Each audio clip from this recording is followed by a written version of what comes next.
Hey everybody, this is Rob Smith and I am continuing this is my sixth day of my 28 days of the physical performance, the optimal physical performance pyramid.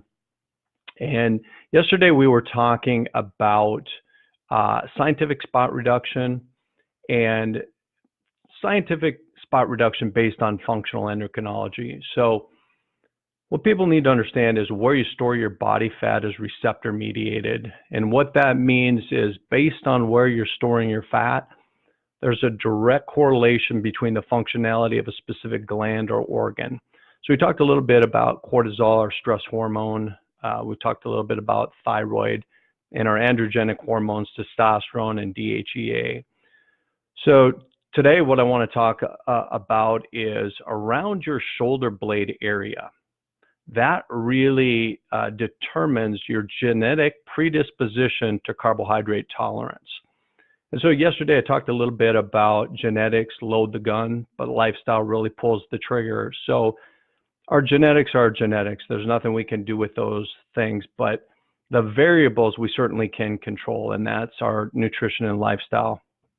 I also showed you the diagram that really I think is the one thing that makes us unique is if you look at any symptomology that a person's experiencing, whatever that is, digestive distress or chronic headaches, low back pain, any joint pain of any nature, PMS, inability to sleep, that's the symptomology. But the variables that control those things are foods, immune challenges like bacteria, viruses, parasites, chemicals, heavy metals, emotional stress, scars, and then, of course, there can be structural issues. But these are the things that really can control hormonal disruption. So we want to obviously take a close look at how we're eating on a regular basis, because today I think what happens is people will read an article, they'll watch something on TV, they'll see a star doing a particular program, and they try and follow that program. Or there's maybe a diet that's in vogue at the time. So ask yourself this question: what do you think is going to be better for a person? A cookie cutter solution or a customized solution? And it's as simple as this: biochemical individuality is really going to dictate a lot. So based on our genetics, we've got our internal biochemistry. And then the other thing is, the controllables, which is our food. So let's take a look at behind the shoulder blade carbohydrate tolerance. It's not only our carbohydrate tolerance, but also what we'll notice when someone has a higher percentage of fat in that area. It's also dictated by sleep.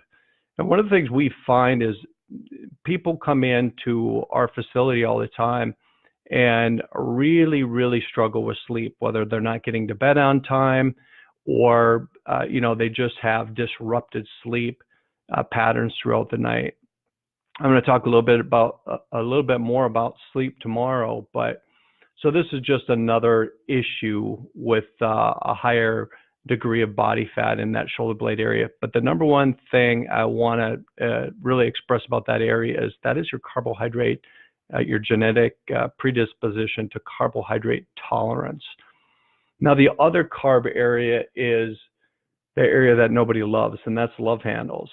And that has always been my most challenging area. I can be relatively lean throughout my whole body, and that's where I tend to store my body fat. And part of it is, a few videos prior, I talked about how I had gotten into a bad habit of drinking sweeter coffees. Well, it wasn't what I was eating, it was what I was drinking. And so my body just couldn't process that. So I've had a challenge with some sort of pancreatic dysfunction over the last few years. That's one of the things as you get older, people blame their age on so many different things, but what you really have to do is, there's nothing we can do about getting older, but we can control the aging process. So when it comes to aging, there's lots of controllables. So what we really have to do is change our strategies. So we actually have to come up with better strategies.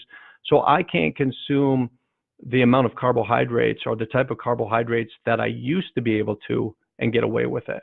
So I just have to be a lot tighter, and that's typically what we'll see.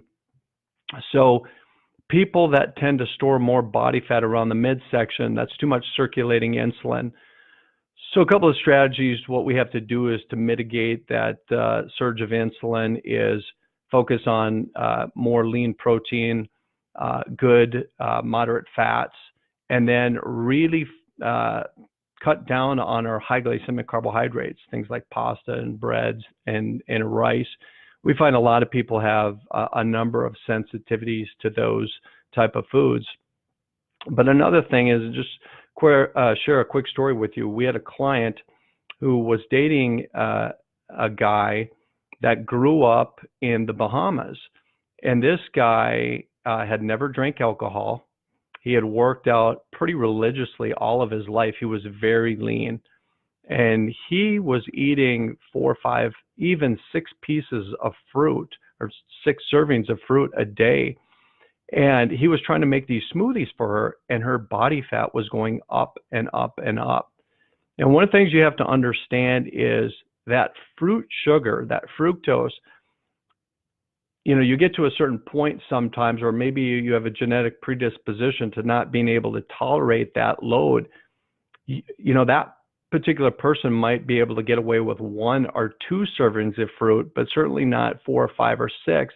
And he was making these smoothies, and she could see how progressively her body fat was going up, and intuitively she knew that this was not the right program for her. And certainly when we tested her, we did some applied kinesiology with her and found out, yeah, she did have some pancreatic stress. She was not breaking down those carbs effectively and efficiently, and that sugar load was too much for her. So you have to be careful who's giving you the advice, where you're getting it from. You got to be careful with cookie cutter programs. One size does not fit all. And so if you are a person that struggles with body fat on the backside or the love handles right above the hip, then we have to make sure that we reduce your carbohydrates. Another thing too is strength training. Strength training is essential for the metabolizing of or to decrease the production of that insulin. So most people, when it comes to exercise, they tend to get a little too heavy on the cardio. And so metabolic resistance training, circuit training, things like either interval training, like say you would find in a P90X or a CrossFit, or what we do at the Body Project, metabolic resistance training, very, very important to help with insulin sensitivity. And so if you're not doing some type of interval strength training, that's something you should really incorporate into your routine. In terms of supplementation, a lot of times when it comes to supplements, people really have a shotgun approach. Again, getting back to the work for their friend or their neighbor. They read an article about it in a magazine, but because of the biochemical individuality, customization is really a critical component. Some people will test favorably where they need more fiber. For some people, like an herb, gymnema, is really good for sugar cravings and blood sugar regulation.